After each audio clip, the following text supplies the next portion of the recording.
It started with a whisper in a quiet courtroom, just a few careless words from a man in uniform thrown like ash into the air. He thought no one important was listening. He was wrong. What followed wasn't an outburst or a storm, but something colder, quieter, more precise. A woman invisible to most stood up not to speak loudly, but to unravel years of silence with the weight of truth. This isn't a story about revenge. It's about reckoning. About what happens when someone carries the pain of a brother, the weight of a system, and the stillness of knowing exactly when to strike. But before we begin, where are you watching from? What time is it right now where you are? Let us know in the comments below. And now lean in. The silence is about to break. It began on a Thursday morning, thick with winter residue, cold, not from snow, but from the kind of air that settles into old stone buildings and never quite leaves. The courthouse was already half full, the usual shuffle of worn shoes against scratched linoleum floors, the low hum of vending machines in the hall, the occasional creak of wooden benches where people sat hunched in coats too thin for the wind outside. The fluorescent lights overhead buzzed faintly flickering in a way that felt personal, like they too were tired of pretending things were normal in a place like this. Celeste Morgan stepped through the metal detectors with the same quiet grace she used to move through everything, one hand on the strap of her satchel, the other in her coat pocket, eyes lowered but never blind. She wasn't dressed to be noticed, gray slacks, a dark sweater, hair pulled back tight in a low knot, but there was something in the way she moved that made people look twice and then look away, unsure what they'd seen. She took her seat near the front of the courtroom, left side, third row, placing her bag gently beside her and folding her hands in her lap. She didn't fidget, didn't check her phone, didn't whisper to anyone around her. She just watched quietly, like someone waiting not just for their turn but for something to reveal itself. The judge hadn't arrived yet. Neither had the jury. But the defendant, Officer Brent Callahan, was already slouched in his chair at the defense table, one arm thrown lazily over the back of the seat, the other resting on his thigh like he didn't have a care in the world. He was the type of man who carried his confidence like a weapon not drawn but always loaded, ready to be flashed at the first sign of resistance. Brent noticed her as soon as she sat down. His eyes scanned her quickly, woman black, alone, silent, and then dismissed her even faster. He leaned back, tilted his head toward the officer seated beside him, and said loud enough for half the room to hear, "Well, damn, who let the janitor in early?" The other man snorted, trying to hide his grin, while Brent added, "Hope she knows her way around a mop, 'cause this place could use a good shine." The laughter was low but real. A few people shifted uncomfortably. Others stared straight ahead, pretending not to hear. No one said a word. Not the bailiff. Not the court clerk. Not even the attorney seated 3 feet from him. And still, Celeste didn't move. She just stared back, her face unreadable, her gaze steady as stone. Her silence wasn't submission. It was calculation. He leaned in again, less amused now, more curious. "Bet she's here on some wrongful ticket nonsense. Y'all love playing the victim." "That right, sweetheart," Brent grinned, but it faltered when she still didn't look away. Just one steady breath in and out, her eyes fixed on his like they were measuring something invisible between them. "You got a green card on you, or did we forget that part of the process too?" His voice carried across the aisle. And that was when the shift happened. Not in volume or in violence, but in weight. A quiet weight that hung in the air just a second too long, making even the fluorescent lights seem quieter. Celeste blinked once slowly, then turned her head toward the judge's empty bench, as if none of this was worth her attention. But inside she was counting every word, every breath, every glance exchanged between men who thought no one important was listening. To them she was just another face in the courtroom. Another person sitting too, still dressed too plainly, carrying no authority anyone could recognize on sight. And that was exactly what she needed them to believe.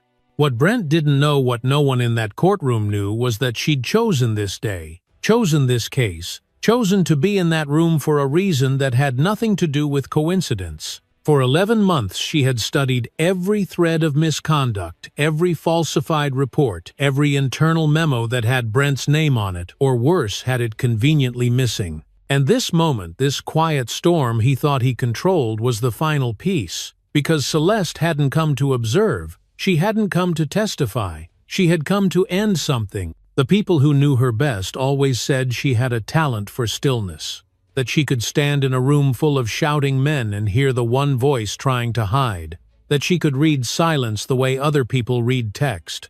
That talent had kept her alive more than once, had built her reputation not as the loudest voice in the room but the one no one ever saw coming. Her mother used to tell her, "You don't have to raise your voice to raise the dead. Sometimes all it takes is knowing where to dig." And Celeste had learned to dig deeper than anyone. Now, sitting just a few feet from the man who had humiliated her brother 2 years earlier and sent him to jail for a crime he didn't commit, she felt nothing in her chest but stillness. Not rage, not grief, just a slow, deliberate breath. Because revenge isn't what brought her here. Justice did. But justice, she knew, rarely arrived dressed like righteousness. It wore 1,000 masks, quiet ones, strategic ones, masks that looked like patience and smelled like cold coffee in fluorescent rooms where people forgot how to care. Behind her, the courtroom filled. The judge entered. Papers shuffled. A name was called. But Celeste didn't move yet. She wasn't ready. Not until he crossed that final line. Not until he handed her the one thing he never meant to give proof. And as Brent laughed again, louder this time, something cracked open in the air. A thin fracture, almost invisible. But she felt it. The room had shifted. The show had begun. And none of them knew who they were performing for. Brent Callahan had worn the badge for 17 years, but the swagger in his walk made it feel more like 70.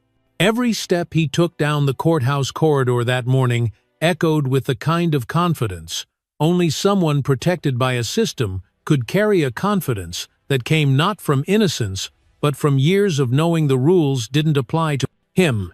He wasn't just another officer showing up to court. He was the kind who strolled in late chewed gum during testimony and called prosecutors by their first names like they were childhood friends. The courthouse knew his voice, knew the sound of his boots on tile, knew the way his laugh cut through the air like a dare, and no one dared cut back. He was the product of a department where complaints disappeared faster than they were written, where body cameras accidentally malfunctioned on cue, and where the most decorated officers were often the ones with the dirtiest hands. Brent had mastered the game. He knew how to smile just enough for the press and glare just hard enough to keep a witness quiet. His case files were thick, but not from successful convictions, mostly from the allegations that never saw daylight. Internal Affairs had tried more than once, but nothing ever stuck. Insufficient evidence, they always ruled, and Brent would just slap a colleague on the back and say, "Told you, some of us are bulletproof." He wasn't alone, though. His armor wasn't made of steel, it was made of relationships, backroom promises, and one particular man in robes, Judge Milton Greaves. Greaves had been on the bench for over 2 decades, a man with a soft, southern lilt in his voice and a reputation for being fair on paper. But in practice, his fairness had a pattern, and that pattern always leaned toward those in uniform, especially if they came into his courtroom with a smirk and a clean shave. The old guard loved him, the defense bar knew better, and the few prosecutors who tried to challenge his leanings quickly found themselves transferred or reassigned to traffic court. The relationship between Greaves and Brent wasn't written down anywhere. There were no photos, no bank accounts, no recorded calls. But it was visible in the way Greaves rarely sustained objections during Brent's testimonies, in the way his rulings seemed to leave just enough room for Brent to walk out untouched, and in how often evidence mysteriously vanished between the precinct and the courtroom. "We've got an understanding," Brent once joked to a fellow officer, after getting a particularly damning charge thrown out. "He respects how I do things. The system needs people like me, people who aren't afraid to get dirty." But the truth was, Brent wasn't fearless. He was entitled. There's a difference. Fearlessness comes with risk. Entitlement comes with safety nets, woven by men who have no intention of ever falling. Brent had never been tested, not really. The cases he'd lost were always the small ones, things that didn't scratch his pride. The big ones, the ones where someone got hurt or worse, always landed in Greaves' courtroom. And every time they did, Brent walked in like it was rehearsal and walked out like it was routine. The morning of the trial, he didn't even bother reviewing the file. He knew the drill. A young black man had ended up with a dislocated jaw after a routine stop outside a convenience store. The store didn't have working cameras. The officer's partner backed up the story. The victim had no priors, but Brent spun the usual narrative. He reached for something, he got mouthy. I feared for my safety. It always worked. It would work again. When his attorney had asked if he wanted to review the witness list, Brent waved it off and said, "Doesn't matter. We'll bury it like the rest." What Brent didn't know, what he never even considered, was that the woman sitting 3 rows back that morning wasn't a pawn in someone else's game. She was holding the board. In the break room before the hearing, he leaned against the vending machine with a paper cup of burnt coffee and said to another officer, "It's all the same, man. These people walk in here thinking they're gonna change something and then they hit the wall. You know which wall." The other officer, a rookie, still trying to figure out where the line was, nodded hesitantly. Brent chuckled. "Hell, the judge and I practically co-wrote the script on this one. Just sit back and watch." And that's exactly what he did. Brent strolled into the courtroom with that same half-smile, his chest puffed just enough to make his vest seem tighter than it was. He gave the court clerk a wink, nodded at the bailiff, and slouched into his seat with the posture of someone watching a rerun. When Celeste entered moments later, he didn't register her as anything more than another quiet woman who would say her piece and disappear into the static. He didn't see the way she scanned the room. He didn't catch the flicker in her eyes when the judge walked in. He missed the way she gripped her satchel like it held more than just papers. And he certainly didn't hear the silence inside her sharp, measured waiting. Because Brent Callahan had spent 17 years believing that rooms like this were built for men like him. What he failed to realize until it was far too late was that some rooms are only quiet because something is about to break. Celeste Morgan didn't grow up believing she'd ever belong in a place like that courtroom, much less command it.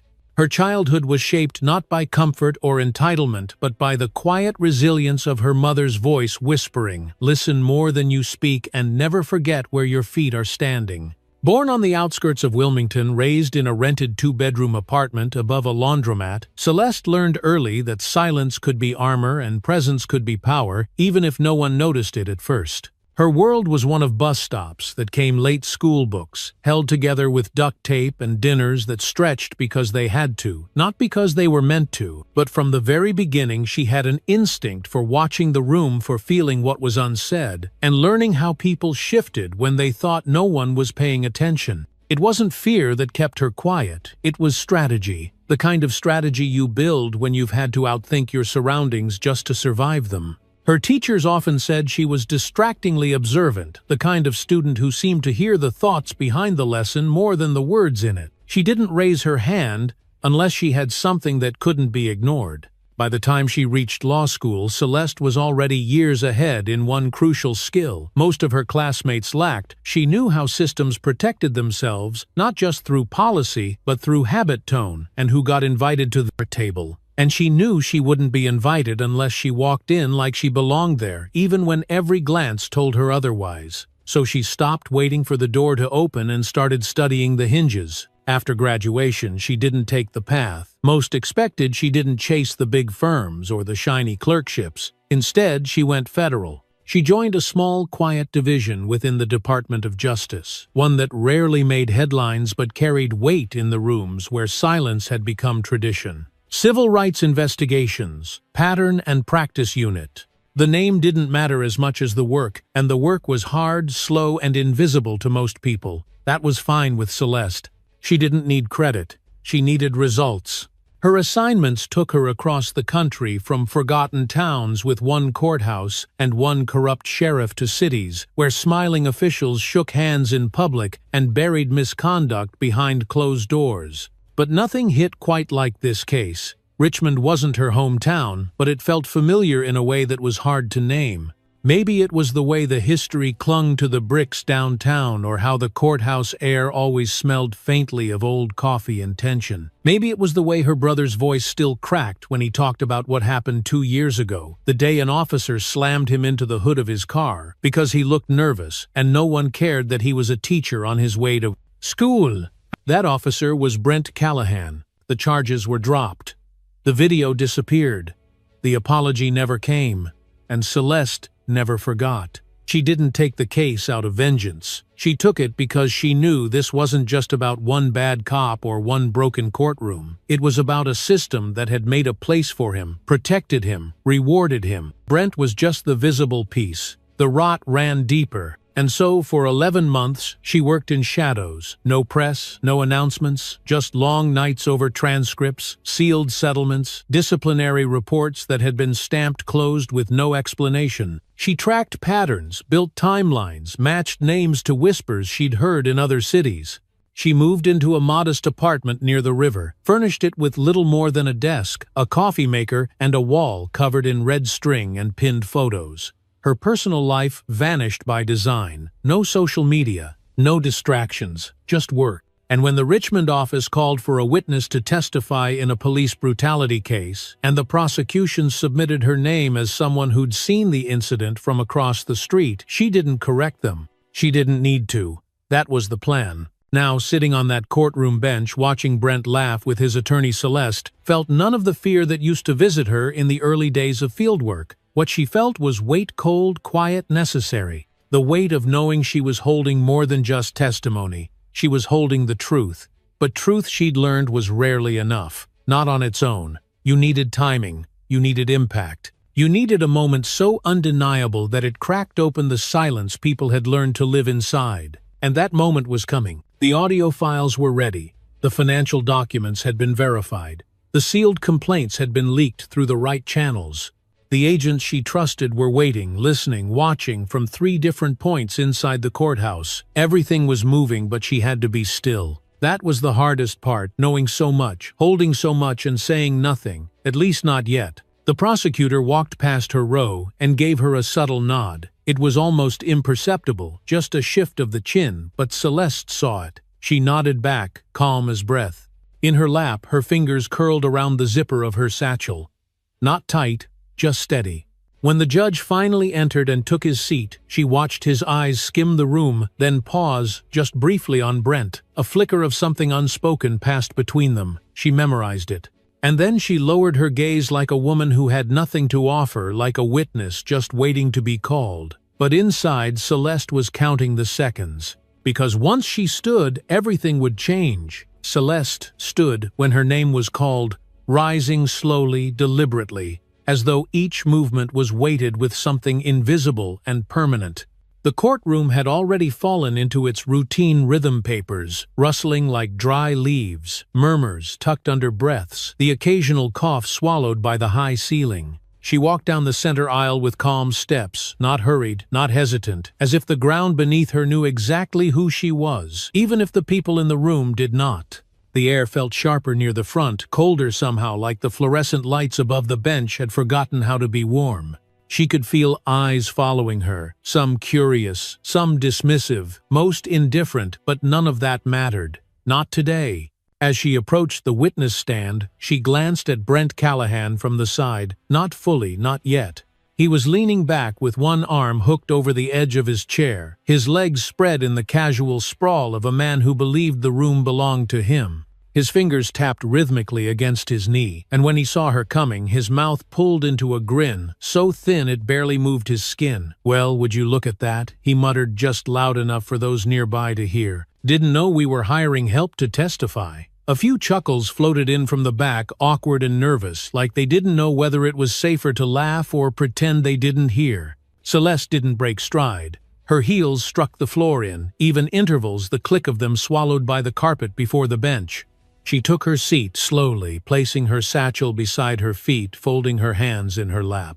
The courtroom grew still, not silent, not yet, but quiet enough that her breath felt like the loudest thing in the room. The judge looked down at his notes without acknowledgement. The prosecutor cleared his throat, and Brent leaned forward slightly, cocking his head as he asked in mock sincerity, "You sure you're in the right place, sweetheart? Cleaning staff usually clock in after hours." She looked at him, then really looked at him for the first time since entering the room, and her gaze didn't blink or waver or soften. It just settled on him like fog, rolling in slow and cold, creeping into every space he thought was protected. Brent smiled, expecting something, an eye roll, a scoff, maybe even a protest, but Celeste offered him nothing, not even the satisfaction of flinching. She just held his stare steady and unblinking until his smirk began to thin and his tapping fingers paused for half a beat too long. And in that moment, the courtroom changed. Not outwardly, no one gasped, no chairs scraped the floor, but something beneath the surface shifted, a ripple like water reacting to a distant storm. The kind of change people don't notice until much later, when they're piecing back together the moment everything started to unravel. She lowered her gaze then, not because she'd been cowed, but because the silence had done what she needed it to do. And from the corner of her vision, she caught the judge watching her with a flicker of uncertainty in his eyes, like something about her presence didn't match the script he'd prepared for the day. Celeste knew the power of silence. She'd learned it not from textbooks or courtrooms, but from years of being underestimated, overlooked, and talked over. She knew how to make silence speak louder than insult, how to fill it with presence so heavy it made people uncomfortable without understanding why. And she knew that in rooms like this, sometimes silence was the only way to make truth echo. She sat through the prosecutor's opening questions with practiced calm, her voice measured and low, just enough to carry, never enough to reveal. Her words were carefully chosen, the cadence of them deliberate, like each one had been sifted through months of restraint and reflection. "Yes, I was present during the incident," she said. "Yes, I witnessed the altercation. No, I did not know either party personally. Just facts stripped of emotion, each syllable laid down like brick on mortar." Brent watched her the whole time, his posture unchanged, but his eyes more alert, narrowing slightly when she mentioned timestamps and angles, when she referenced the store's eastern entrance and the precise location of the squad car. He leaned over to his attorney once, whispered something quickly, then looked back at her with new calculation. He was starting to realize this wasn't the kind of witness he could bulldoze with charm or condescension, but he didn't know how deep the current ran beneath her stillness. The defense tried to poke holes in her account, asked if she had a clear line of sight, if she wore corrective lenses, if she remembered the weather that day. Celeste answered without hesitation, but not defensively. Her tone stayed neutral, her gaze never rising above their foreheads. She gave them nothing to hold on to, and even less to push against. And the more she spoke, the more the room leaned forward, not because she was dramatic, but because her calm forced them to listen. After the questions ended, Celeste returned to her seat, slowly gathering her satchel with the same measured grace she'd walked in with. As she passed Brent, he shifted slightly as if to make a comment, but no words came. His lips parted, then closed again. She didn't look at him. She didn't need to. Because in that still-charged silence between them, she had already said everything. What Brent didn't know, what no one yet knew, was that this day had never been about what she might say on the stand. It was about what she was carrying in her satchel. It was about the files tucked beneath carefully labeled folders, the voice recordings stitched together with time-stamped evidence, and the signatures traced to off-the-record deposits and buried complaints. It was about the quiet storm she'd been building for months, while men like him smirked their way through courtrooms. And as she sat back down in the third row, placing her satchel gently on the floor, Celeste Morgan knew one thing. With absolute certainty, power didn't always announce itself with a gavel or a gun. Sometimes it entered the room wearing silence, and sometimes that was the loudest sound anyone would ever hear. Celeste first opened the file on a Thursday night that smelled like rain and dust, one of those evenings where the world feels like it's holding its breath. The folder was thin, deceptively so, its beige cover soft from too many hands, or maybe just neglect the words Case 17 RPD, 621 stamped faintly in black ink across the top. She had retrieved it from an archive drawer tucked behind 4 layers of bureaucracy buried under miscellaneous traffic stops, and no further action recommended reports. But she already knew what she was holding, even before she flipped it open. It was the case that had cracked something open in her, small on paper but massive in consequence. And it had a name she couldn't forget: Marcus Morgan, her younger brother, her only sibling. The one who had once tutored algebra at the kitchen table and saved her seat at the public library during finals week. The one who had laughed louder than anyone in the room until the day he didn't. The report said resisted, questioning, said appeared agitated, said matched the description, even though the only thing he'd matched that day was the wrong skin tone in the wrong zip code. He was pulled over walking to his car after work. No warrant, no probable cause. Just a pair of officers who thought he looked nervous near a school. One of them had been Brent Callahan. Celeste remembered the call like it still rang in her ears. Marcus's voice had been hollow, not angry, just stunned. "They threw me on the hood, see," he said. "Didn't ask, didn't explain. Just slammed me down and told me to shut up." He'd spent the weekend in a holding cell, missed 2 days of class, and came back, changed in a way she didn't know how to fix. The charges were dropped, of course, there never really were any, but that didn't matter. What mattered was the silence that followed. The silence from the department, from the court, from every official channel that should have protected him, but chose instead to disappear the story before it could be told. She had filed a complaint, filed it the right way with the right language, using every ounce of her legal training to make it stick. But it was shelved, stamped insufficient evidence, and quietly buried like a seed no one ever expected to sprout. That was when something shifted inside her. Not rage, not vengeance, but clarity. A clarity that came with a cost. Celeste didn't talk about Marcus's case after that, not even with him. She watched the brightness in him dim, saw the way he hesitated. Now when he walked past a patrol car, how he paused at green lights, as if waiting for permission to keep living. And all the while, Brent Callahan kept getting promoted, kept sitting on panels, kept testifying in court like his word was law. He had become a symbol not just of what had happened to Marcus, but of the machinery that had made it possible. That's when she knew. She couldn't just chase isolated justice. She had to follow the root system. She traced it like a cartographer mapping terrain that didn't want to be known. Internal memos signed by unnamed captains, footage logged but mysteriously unrecoverable complaints filed by other families that all seemed to vanish after the same clerk signed off. Each thread led back to a cluster of names, a cluster of power. Brent's name came up too often. Judge Greaves's name came up exactly as often as you'd expect someone who never wanted to be noticed. The whole thing wasn't random, it was a pattern. And patterns could be prosecuted. Late at night, in the glow of her kitchen light and the hum of her refrigerator, she pinned reports to her wall like constellations, drawing lines between dates and disciplines, between complaints and cleared cases. "This isn't about one man," she told herself aloud, voice low and steady. "It's about a network that learned how to protect its own." Some nights she barely slept.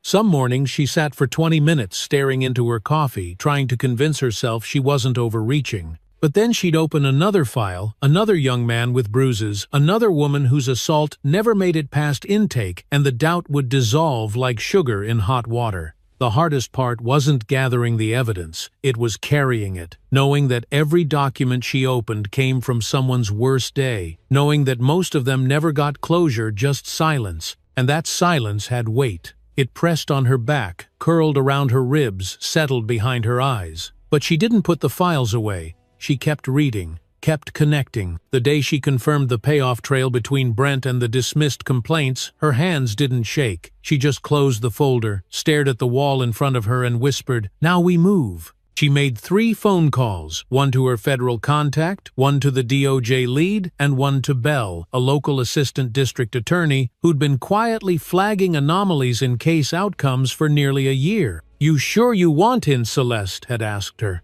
Bell's voice didn't even tremble. "I've been in," she said. "I just needed to know someone else was too." And now in that courtroom, as Brent lounged and chuckled and thought he was watching another case fade into forgettable ink, Celeste was remembering that file. That thin beige folder that held the crack in her resolve, and the spark for everything that followed.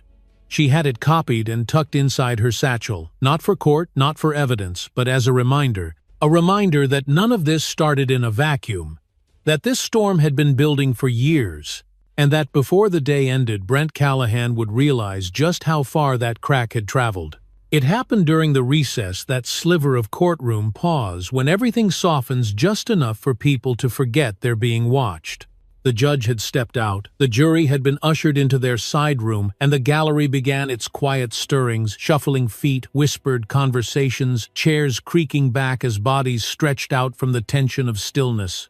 Brent Callahan, of course, treated the moment like it was intermission in a show meant to entertain him. He leaned back in his seat with both arms draped across the backrest, his legs extended casually in front of him, and his voice just loud enough to carry into the surrounding space like he wanted an audience. "She better not try to polish the witness stand when she gets up there," he said, with a lazy smirk, nodding toward Celeste. A few low chuckles followed from the defense table, half-hearted uncertain, but Brent didn't need them to be bold. He fed off the sound of his own voice, off the assumption that he could say what he wanted and no one would stop him. "Hope she brought her green card, too," he added this time, leaning in toward the younger officer beside him, "or at least knows where the break room is." His grin-widened eyes flicking briefly to Celeste, still seated, still composed, her face turned away but her posture sharp as glass. She didn't move, didn't blink, just inhaled slowly through her nose and let it go without sound. The comment didn't surprise her. Men like Brent always tested the edges of what they could get away with, poking at dignity like it was an optional detail rather than a right. But what made the air tighten, what made even the bailiff glance up from his phone for half a second, was the confidence in Brent's tone. It wasn't just arrogance, it was ritual. He had done this before. Celeste's mind didn't race. It locked in. This was the moment she'd anticipated, the ignition point she had built the entire case around. It wasn't the slurs themselves, she'd heard worse, ignored worse. It was the way he delivered them in open court during an active case surrounded by professionals who said nothing. That was the system revealing itself naked and unbothered, and she knew what to do with that kind of exposure. She turned slightly, not enough to confront, just enough to register.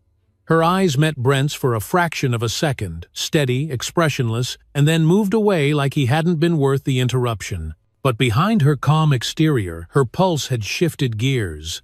Not from rage, from readiness. She reached down and adjusted the strap on her satchel more to feel the weight of it than anything else. Inside were 2 hard drives, 3 paper binders, and a folder containing the latest bank records, linking a series of untraceable deposits to Brent's closest precinct contacts. But none of that would matter, none of it would hold, unless she let them show who they really were when they thought no one was looking. Down the hallway behind a door marked employees, only her team sat clustered around a folding table in a small, windowless monitoring room. On the wall above them, a series of black and white camera feeds flickered in real time. Wide shots of the courtroom, tight angles of the defense table, audio waves registering every word spoken, even in so-called whispers. Rosa, her most trusted analyst, sat forward with her brow-furrowed hand poised over the keyboard. "You catching this?" she murmured, without looking up. Sean, the technician beside her, nodded and pressed a marker key on the control board. "Got it logged," he said. "Time-stamped. Isolated. Tagged." Back in the courtroom, Brent was now recounting a story to the same young officer, something about a protester he'd once accidentally nudged with his cruiser. "Didn't hit him hard," he laughed, "just enough to remind him which side of the street belongs to the law." Celeste didn't flinch, but she felt her hands tighten in her lap. Her mind went to the mother she'd interviewed last month, whose son had been hospitalized during a traffic stop for fitting a description. That boy had permanent nerve damage now. The report said he'd resisted. The footage said nothing, it had been corrupted during upload. The room began to settle again, the energy pulling tight as the recess drew to a close. The jury filed back in quiet, and pale, their eyes flicking between faces, as if they had caught enough whispers to realize something had gone off script. Celeste stood when prompted her steps, smooth her back straight. Brent turned to look at her again, but this time his smile was smaller, tighter, like he wasn't quite sure what he was seeing. She passed by him without a word, but the silence she carried left a strange echo in its wake. As she sat back down, the judge re-entered, shuffling paperwork and adjusting his robe as though nothing had happened. His expression was unreadable, practiced neutral, but Celeste had seen his eyes twitch during the last exchange. Just barely. Enough to know he had heard. Enough to know he had chosen not to act. It was all falling into place, perfectly imperfect. The casual cruelty, the complicit silence, the flicker of discomfort. They were playing their parts as expected, and now she would play hers. Because the joke Brent had just delivered to fill the room with cheap power, that wasn't a joke at all. It was evidence. Delivered, recorded, and soon to be presented, not as an anecdote but as a piece of a puzzle far too large to ignore. Later that night, she would replay the footage in the operations room with her team, each word slowed and isolated, each facial reaction noted.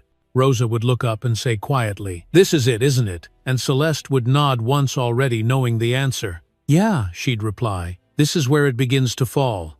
But in that moment, seated once more in courtroom silence, she didn't say anything. She just folded her hands again, breathed in, and let the storm build in the quiet. Because Brent had given her the one thing, he never meant to prove that he believed the law was his to mock. And now she'd show him, and the whole courtroom, what it looked like when silence fought back with truth. The courtroom was unusually full that morning, not with spectacle, but with a kind of low electric stillness that filled the air like fog before a storm. Every seat was occupied, every bench lined with quiet bodies, holding breath and posture, as though they all knew something was about to shift but didn't know where to look. The light through the tall windows was cold and flat, casting long gray reflections across the floor, while the hum of overhead fluorescents felt louder than it should, like the room itself was trying to whisper something no one had the words for. Celeste walked in without looking at anyone, her back straight. Her expression composed, the same leather satchel cradled neatly at her side like it had always belonged there. She sat in the same place, third row left side, her coat folded beside her, her hands still. Brent was already seated, chewing on the end of a pen cap with one arm slung over the back of his chair, his eyes casually scanning the room like he was bored with the entire performance. His foot tapped the floor at a pace just slow enough to seem in control, but just fast enough to betray the static beginning to build beneath the surface.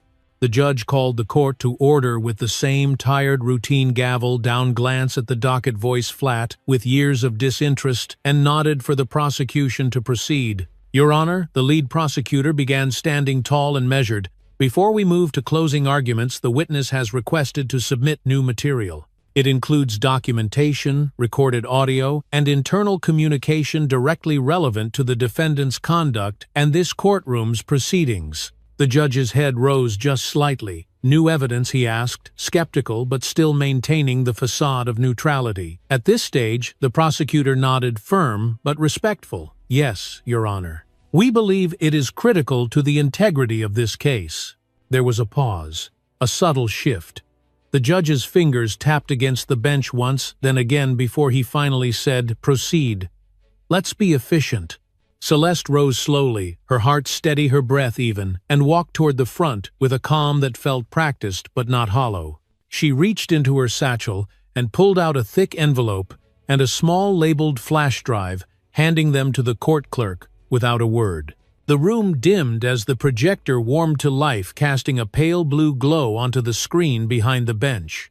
The first sound was faint, static, followed by the unmistakable voice of Brent Callahan, laughing, a slow, drawn-out sound full of contempt, recorded just days earlier during the recess, when he thought no one important was listening. "These people," his voice said, crackling through the speakers, "they just can't stay out of courtrooms. It's either drugs or drama, pick one." The room didn't gasp, didn't move, but every muscle seemed to tighten in place. A few heads turned toward the defense table. Brent's jaw clenched, his leg stopped tapping, his eyes fixed on the screen like he'd never seen himself before. The next voice belonged to a fellow officer, chuckling softly. "Food stamps and fake tears. That's the recipe." More laughter. Then Brent again, lower now, more assured. "Send the report to Greaves, he'll bury it. Always does. That's the trick. Know the right graveyard." A slow silence crawled through the courtroom. No one breathed. The judge's face had gone pale, his hands unmoving on the bench. Brent leaned forward, eyes, narrowed, lips parted, as if trying to form a rebuttal that wouldn't come. The defense attorney shifted in his chair, quietly horrified. "There's more," the prosecutor said, calmly turning back to the bench. "But we request that the witness be allowed to explain the context directly." The judge didn't speak. He nodded once, and that was all. Celeste stepped to the stand again, this time not with caution, not with the careful calculation of blending in, but with a presence that came from truth held too long under weight. Her voice didn't rise. It didn't need to. "I was asked here as a witness," she said, "but I've also been here in another capacity. Every head turned toward her now. Reporters leaned forward, pens forgotten. The court stenographer stopped typing for a half-second. For the past 10 months, I have been working under federal authorization as part of an investigation into patterns of racial misconduct, falsified evidence, and judicial collusion within this jurisdiction. The judge blinked slowly, as though time itself had slowed with her words. Brent's lips moved in silence, and then he said, half whisper, half growl, "She's lying." "This is a setup." Celeste turned to him, her expression unchanged. "You don't remember me, Officer Callahan, but I remember you.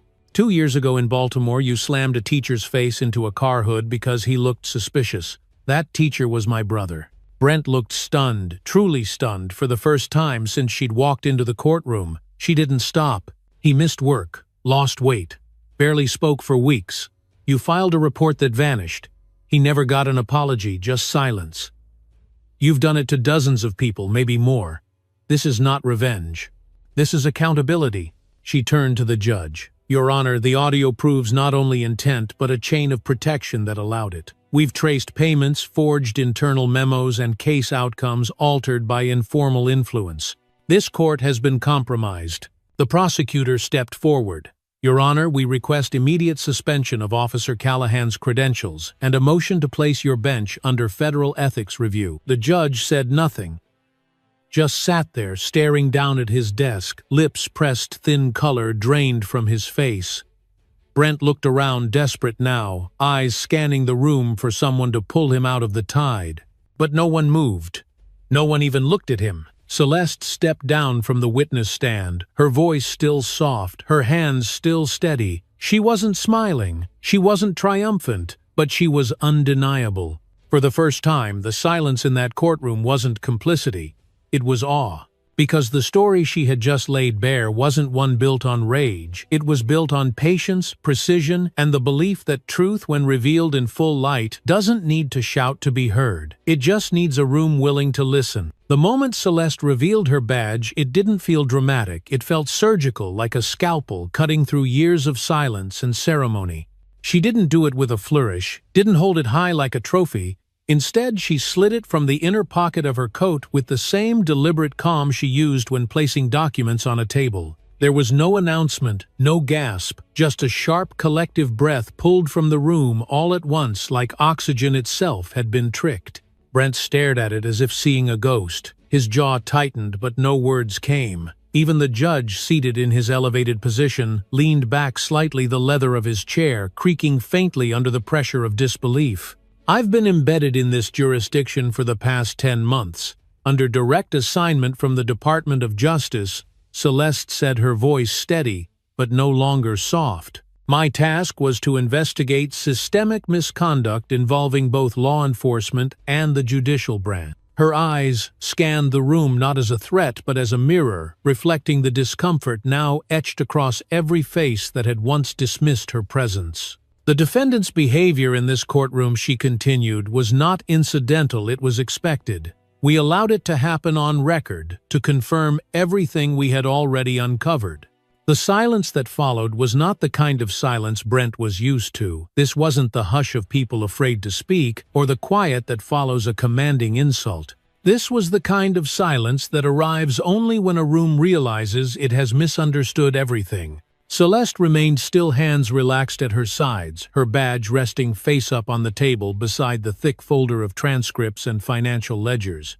Nothing about her posture changed, but she had undeniably become the center of gravity. Brent finally spoke, but his voice had lost its edge. "You tricked this whole court?" he asked, rising partway out of his seat. "You came in here pretending like some setup." Celeste turned to him, not angry, not smug, but with a look that cut deeper than either. "No," she said quietly. "I came in here knowing what you would do, and you didn't disappoint." Across the aisle, the jury sat frozen. A woman on the front row leaned forward ever so slightly, eyes wide and fixed on Celeste, her fingers laced tightly in her lap.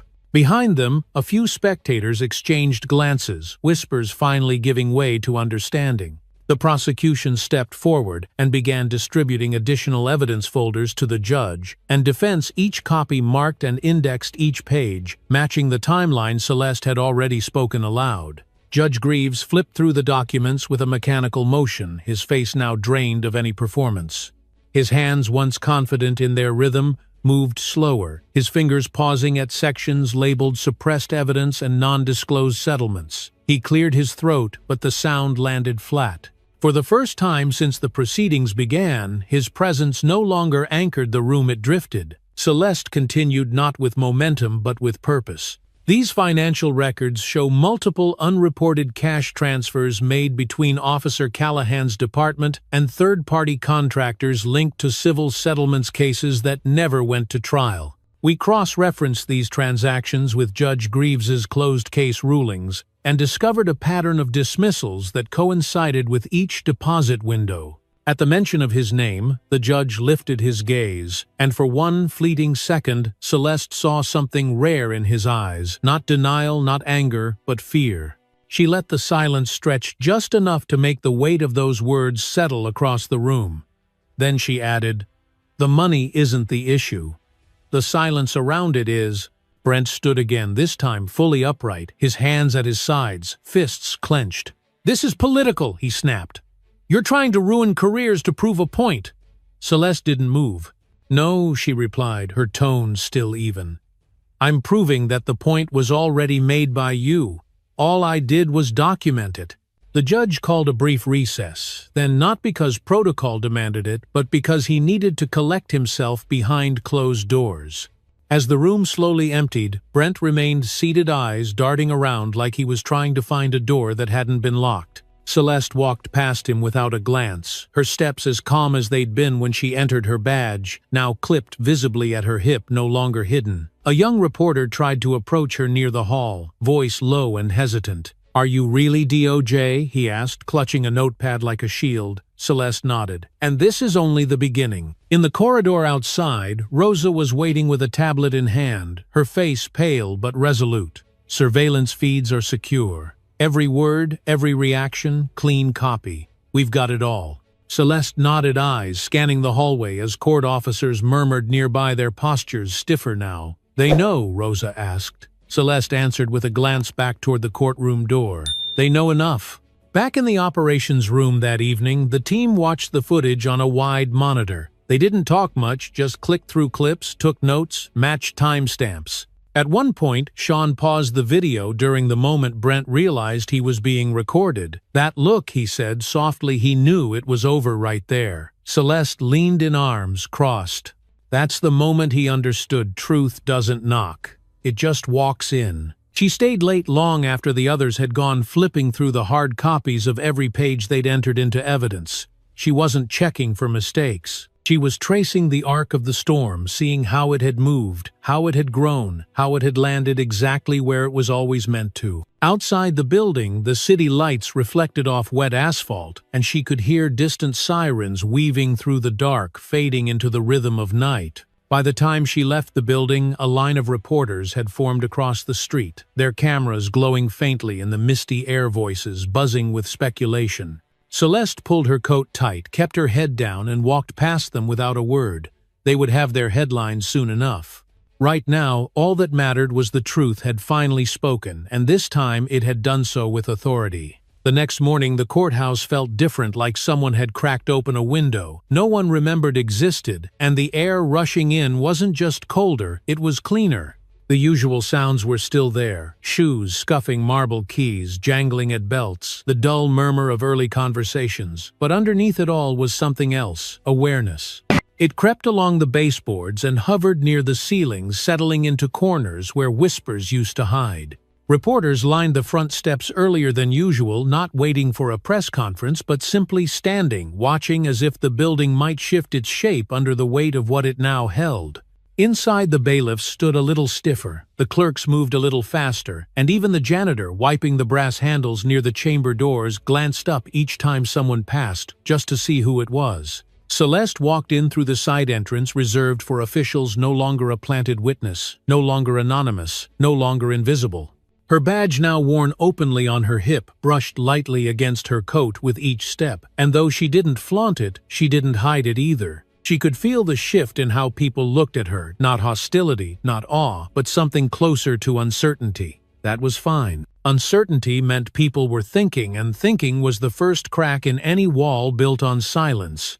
Brent Callahan was already seated when she entered the courtroom, flanked by two defense attorneys who looked as though they hadn't slept much. He wasn't relaxed anymore. His body leaned forward, both elbows on the table, hands clasped so tight his knuckles had gone pale. His face held none of the arrogance from the week before, only a kind of wounded disbelief, like the rules had suddenly changed and no one had told him why. Celeste didn't look at him when she passed. She didn't need to. She knew his every move now, how he sat, how he breathed, how he clung to control with the same hands that had once shoved her brother's face against a car hood and called it a routine stop. Judge Greaves entered late. Not by much, but enough to signal that something behind the scenes had shifted in ways he couldn't fully manage.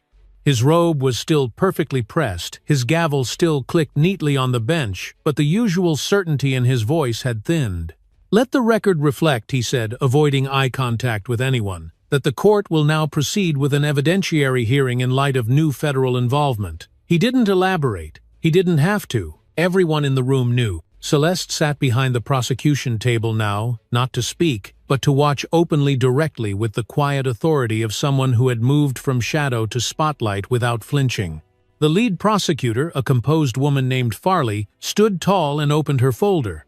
"Your Honor," she began, "we will be presenting a sequence of materials beginning with the recorded audio submitted yesterday, followed by financial records and signed internal correspondence." The screen lit up again, same blue glow, same stark silence, and this time Brent's voice echoed louder than it had before, not because the volume had changed, but because the room had. The smug tone, the slurs, the laughter, they no longer landed like jokes in a back room. They landed like punches thrown in daylight, and the faces that once tolerated them now stared back like mirrors.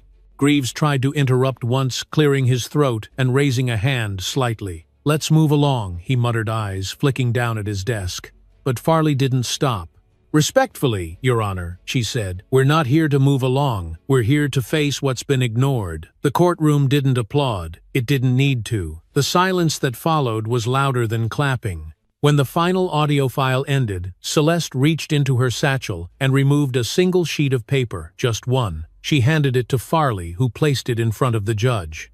"This," she said, "is a transcript of a message sent from Judge Greaves's chambers to the Internal Affairs Division recommending non-investigation of Officer Callahan based on departmental harmony. It's signed." Greaves looked down at the paper. His eyes narrowed, his lips moved silently across the words, and for a moment it seemed he might challenge it. But then he stopped. And when he looked up again, something behind his eyes had changed. Not guilt exactly, something older, more hollow. Resignation. Brent shifted in his seat, mouth moving without sound, then suddenly stood up. "This is a setup," he blurted, his voice sharp with panic. "She tricked everyone. She lied to this court." But his voice cracked halfway through, and no one moved to support him. Not the attorneys, not the judge, not the officers posted along the wall. They just watched him unravel. Celeste finally turned her head toward him, not with rage, not even with disappointment, just with clarity. "You thought no one was watching," she said, her voice calm but cutting. "You thought your badge was armor and that silence would always protect you." He stared at her like she was speaking a language he had never learned. But silence wasn't protection, she finished. It was waiting. The judge called for a recess again, this time not for scheduling, but because the walls had started to shake. Outside, the media had doubled. Microphones hovered at every step, questions flung like darts at anyone exiting the chamber. Inside, officers shifted uneasily. Court clerks whispered in corners. And in a private hallway behind the bench, Judge Greaves sat alone, holding that single piece of paper like it was heavier than anything he'd carried in 20 years on the bench. Celeste remained at the prosecution table while the room emptied, watching the door, her breath steady, her hands resting quietly in her lap. She didn't feel triumphant. She felt aware of the pressure finally breaking, of the sound truth makes when it finally finds an exit. Because this wasn't the end, not even close. This was just the moment when the tide turned, when the walls cracked, when the silence gave way, and the truth began to echo in spaces that had long forgotten how to listen. And she was ready for what came next. When the federal agents walked through the main courtroom doors, they didn't speak, didn't gesture, didn't flash credentials, they didn't need to. Their presence spoke for them, quiet but undeniable, cutting through the room like a cold wind through heavy velvet curtains. They moved with practiced efficiency, their boots making no more sound than a whisper on polished marble, and yet everyone heard them. The bailiffs stepped aside instinctively, the clerks froze mid-motion, and even the judge leaned back slightly, as if unsure whether to stand or stay seated. Brent Callahan turned at the sound of footsteps, his body tensing before his mind could catch up, and when he saw the agents approaching him, not the table, not the lawyers, but him, he stood like he'd been shocked. "This is a mistake," he said, voice tight, trying to find the familiar tone of authority that had once worked on people in every room he entered. "You don't know who I am," but no one answered him. The lead agent, tall, stone-faced, unreadable, removed a pair of handcuffs from his belt and motioned calmly toward Brent's wrists. Brent looked around the room, hoping someone would intervene, would stop what he could feel, closing in around him like a cage. "Judge," he said, louder, looking toward the bench, "you gonna let this happen?" Judge Greaves didn't respond. His eyes were locked on the table in front of him, his hands resting flat on either side of a motion he had yet to sign. There was a tremor in his jaw, barely visible, but enough to say more than any sentence he could have spoken in that moment. He knew it was over. He had known it since yesterday when the audio played. But now, with federal agents standing in his courtroom, and one of his most protected officers being taken into custody under his watch, he understood something deeper, that he had outlived the era where his silence was safety. Brent stepped back once, resisting instinctively, but it was a weak movement, more desperate than defiant. "You people are making a show of this," he muttered, his voice cracking. "You think this means something?" The cuffs clicked around his wrists with a sound that echoed much louder than it should have, like the walls themselves had been waiting for it. He flinched at the contact, more from the humiliation than the restraint, and when the agents turned him toward the center aisle, he tried one last time to find an ally. "This is political. You'll see. You'll all see." Celeste watched from her seat, unmoving. Her face gave away nothing, not satisfaction, not relief, not triumph, because what she was witnessing wasn't justice fully done, only justice finally beginning. She saw him look at her eyes, wild mouth twisted with the disbelief of someone whose world had been rearranged without warning. "You think you're better than me," he spat across the space loud enough for everyone to hear. "You think this proves something?" She stood slowly and stepped forward, her voice even and low, each word carefully placed. "No," she said. "This doesn't make me better. It makes me right." She held his stare for a moment longer and then added, "And it shows exactly what happens when people stop being afraid of men like you." The agents led Brent down the aisle, past rows of reporters, now standing openly, cameras, recording every second, pens scribbling furiously. There were no whispers this time, just silence and the hollow sound of footsteps. One of the reporters outside shouted through the glass doors, "Officer Callahan, do you have anything to say?" But Brent didn't answer. His face had drained of color, and his eyes darted to every face like he was still searching for someone who might save him. But no one came. Celeste turned her attention back to the judge, who still hadn't moved. The prosecutor stepped forward again, calm but firm. "Your Honor, given the evidence presented and the court's compromised status, we move to suspend your judicial authority effective immediately, pending federal investigation." The words hung in the air like heavy curtains before a stage reveal. Greaves blinked slowly, his mouth opening, then closing again. No sound came. Behind him, a court officer approached with an envelope sealed, embossed with the Department of Justice seal. He placed it gently on the bench and stepped back without a word. The judge reached for it slowly, like it might burn him. He read the cover sheet, then looked up at Celeste, not with anger, not even with defense, but with something sadder, understanding. "This court," he whispered almost to himself, "I've served it for 25 years. Celeste didn't raise her voice. "And in that time, how many voices did you silence?" she asked. "How many truths did you bury for the sake of comfort?" He stared at her for a long moment, then said something so quiet the microphones barely caught it. "You don't understand what it's like. The pressure, the politics. You get told who to protect, You learn where the lines are drawn. Celeste took a step forward, her voice soft but immovable. Then you should have never worn the robe. The room remained still as the judge placed both hands on the bench and slowly stood. His shoulders slumped the spine that once held an entire courtroom, now bent by the weight of consequence. He didn't argue. He didn't shout. He didn't even sigh. He simply nodded once at the clerk and stepped down from the bench, his footsteps as slow and fragile as the systems he had upheld for so long. Outside, the noise had grown. Protesters had gathered, some cheering, some chanting, some simply standing in silence with signs bearing names of the forgotten. Brent was led past them, eyes squinting in the daylight, flanked by federal agents who did not pause for the cameras. For once there would be no backroom resolution, no quiet reassignment, no padded exit. Celeste stood near the main doors, now her hands tucked into her coat pockets, her breath visible in the cold morning light. A reporter approached, cautious but determined. "Agent Morgan," he said, "do you believe this is over?" She looked past him toward the crowd, then back at the courthouse where the echoes still lingered. "No," she said. "This is just the part where the truth gets louder, because systems don't collapse all at once. They fracture piece by piece until someone decides to stop patching the cracks and starts tearing down the rot." And for the first time in decades, the walls of that courtroom weren't just echoing power. They were beginning to echo change. In the days that followed the courtroom's reckoning, the building didn't fall silent. It breathed differently, like a house finally exhaling after years of holding its breath. The walls didn't speak, but they remembered. Every creak in the floorboards and shift in the air carried the memory of what had happened there. People moved through its corridors with a kind of cautious reverence, as if they were walking through the remains of something broken but not yet buried. Clerks returned to their desks more carefully. Bailiffs stood straighter. Even the light that poured through the windows felt clearer, like dust had been scrubbed from glass that had been dirty so long no one noticed anymore. Celeste didn't return to her office immediately.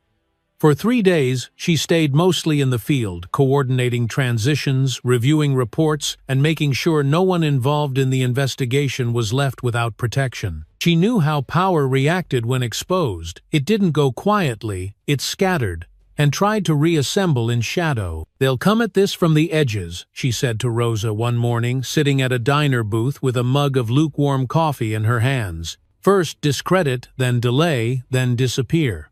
Rosa, eyes heavy from reviewing hours of footage, nodded slowly. "We've already had 2 subpoenas for our internal memos, both from private legal firms with no listed clients." Celeste didn't flinch. "They're testing the fence. Let them. It means we're still a threat." Outside, the city moved on. As it always had, trash trucks rumbling down side streets, vendors shouting, orders, sirens threading faintly through the noise like a heartbeat under skin. But something invisible had shifted. On bus stops and bulletin boards, someone had posted a printout of Celeste's testimony typed in bold black letters. Silence wasn't protection, it was waiting. She hadn't authorized it. She didn't know who did, but seeing it taped to a telephone pole while walking to her apartment one evening made her stop just for a moment and stare. Not with pride, but with weight.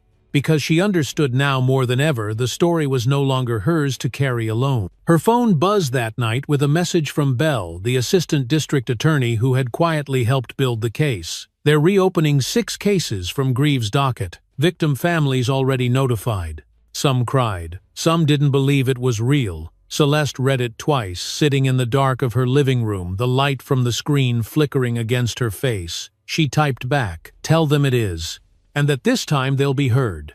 The next morning, she stood before the newly created Office of Civil Accountability, a small building painted soft blue on the edge of downtown, tucked between a post office and a retired barber shop. There were no marble columns, no sweeping staircases, no seals embossed in stone. Just a clean front window, a simple wooden sign that read, "We hear you," and a door that didn't lock until everyone was gone. Inside, the space was quiet but alive. Staff moved between desks with purpose but not urgency. Files were organized, not buried. Cases were logged in the open, not slipped through loopholes. Celeste walked through slowly, greeting each person by name, remembering what it meant to be seen, not just recorded. Her office was small, one window, one desk, two chairs, but it was enough. On the wall above her workspace, she'd taped a single photo of her brother Marcus from his first year of teaching, smiling in a classroom of 8th graders who hadn't yet learned what fear looked like when it wore a badge. That afternoon, a woman knocked on her door. She looked tired, mid-40s, maybe with her hands tucked into the sleeves of an oversized hoodie. Her voice was soft but certain. "I was told I could talk to someone about a case." From a few years ago, Celeste nodded and gestured to the chair across from her. "You were told right." They spoke for nearly an hour. The woman didn't cry, didn't shout, didn't even ask for anything. She just wanted her story written down officially in ink by someone who believed her. When she left, she paused at the door, turned and said, "You don't know what it means, just having someone sit still and listen." "I do," Celeste said, her voice low but full. "That's why we're here." That night, after everyone had gone home and the city had quieted into its usual lull of distant sirens and flickering porch lights, Celeste stood alone in the office, staring out the front window. She held a letter in her hands, unsigned, folded carefully, slipped under the front door sometime during the day. The handwriting was tight, deliberate. It said, "You gave me my voice back. Thank you for not giving up." She folded it again, placed it beside Marcus's photo, and leaned back in her chair. Outside, the wind pushed gently against the windows, and the neon light from the barber shop next door blinked soft green across the floor. She sat there quietly for a long while, not thinking of speeches or headlines or names in case files, just breathing, just remembering, because what they had built in that courtroom wasn't an ending. It was a door. And for the first time in years, it wasn't locked from the inside. Months passed, and yet the echoes of that courtroom never really faded. They softened, scattered, stretched into new places, but they never disappeared. The headlines turned into footnotes, the protests quieted into policy discussions, and the cameras moved on to fresher chaos somewhere else. But the people who had been changed, who had felt something break open inside them when truth was finally spoken aloud, they carried it forward in ways no headline could measure. Celeste didn't expect anyone to remember her name, and that was fine. She hadn't done it to be remembered. She had done it so others wouldn't be forgotten. Most days, her routine was simple coffee, in a paper cup, a morning walk through her neighborhood, a check-in at the office where no one waited for orders because they already understood the mission. The building still had the smell of fresh paint, the carpet still creaked in the corners, and the intake lines still grew longer by the week. People came in quietly, often not knowing what to expect, mothers with folders clutched to their chest, young men who didn't want to sit, retired teachers holding envelopes they'd never dared open until now. Celeste met with each one. She didn't rush. She didn't promise what she couldn't deliver. She just listened carefully, fully, with a kind of attention that made people sit a little straighter, breathe a little easier.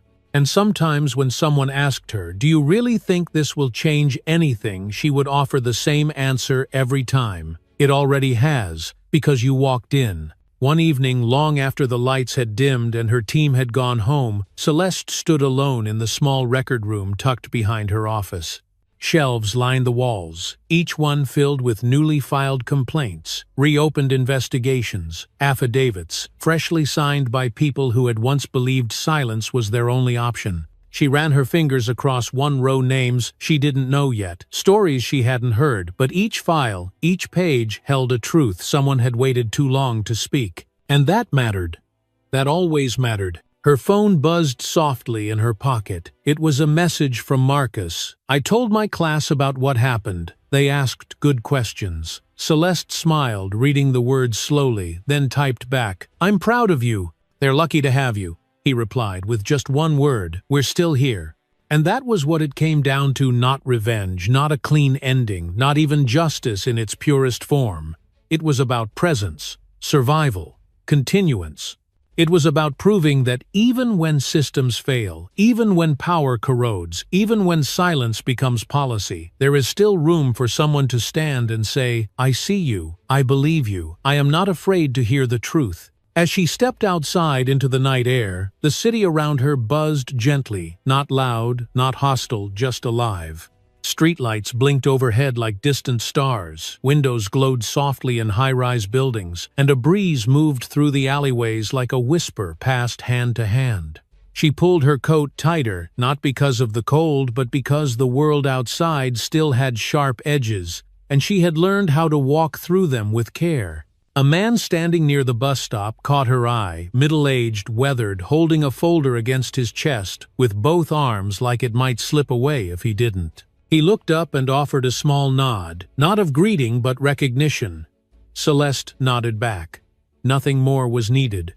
They both understood. Back in her apartment, she placed her satchel by the door, kicked off her shoes, and moved through the quiet with the slow comfort of someone who had learned to carry her exhaustion without apology. She poured a glass of water, stood at the window, and watched the city continue on without drama. Below her, headlights moved like slow rivers, people crossed streets with tired urgency, and everything felt beautifully, stubbornly human. On her table sat the letter creased at the fold, its corners worn. She had read it so many times now she no longer needed to. You gave me my voice back. Thank you for not giving up. She didn't know who had written it, but she kept it anyway. Not for validation, for remembrance, because this wasn't just her fight. It never had been. Somewhere in another courtroom, another young woman would sit quietly, unseen, underestimated. Somewhere else, another officer would laugh at the wrong moment, say too much, cross the line. And maybe no one would catch it in time. Or maybe someone would. And maybe, just maybe, they'd remember this story. Not her name, not the trial, but the way silence ended. The way truth stood up calmly, clearly, without asking permission. Because change doesn't always knock with fury. Sometimes it enters the room quietly, sits in the back row, and waits for its moment to rise. And when it does, there's no stopping what comes next. What happened in that courtroom was never just about one officer, one judge, or one case. It was about a system that had grown too used to its own silence. And it was about a woman who chose to walk into that silence, not with anger, but with truth, patience, and purpose. Celeste Morgan didn't seek revenge, she demanded accountability. And in doing so, she reminded all of us that dignity isn't granted by power, it's upheld by people willing to speak when it's hardest. For those of us watching, especially those who felt dismissed, overlooked, or unheard, this story holds a deeper message. Silence may protect corruption for a time, but truth, when spoken with conviction, has the power to break even the oldest walls. Change doesn't always roar. Sometimes it whispers, waits, and then walks forward with a badge, a folder, and a steady voice that says, I remember, I see you, I will not look away. If this story moved you, if it reminded you of the strength it takes to stand for what's right, even when no one stands with you, please take a moment to like this video, share it with someone who needs to hear it, and subscribe for more stories that speak truth to power. Your voice matters, your memory matters, and the more we listen, the less they can hide. Thank you for watching, and thank you for never giving up on justice.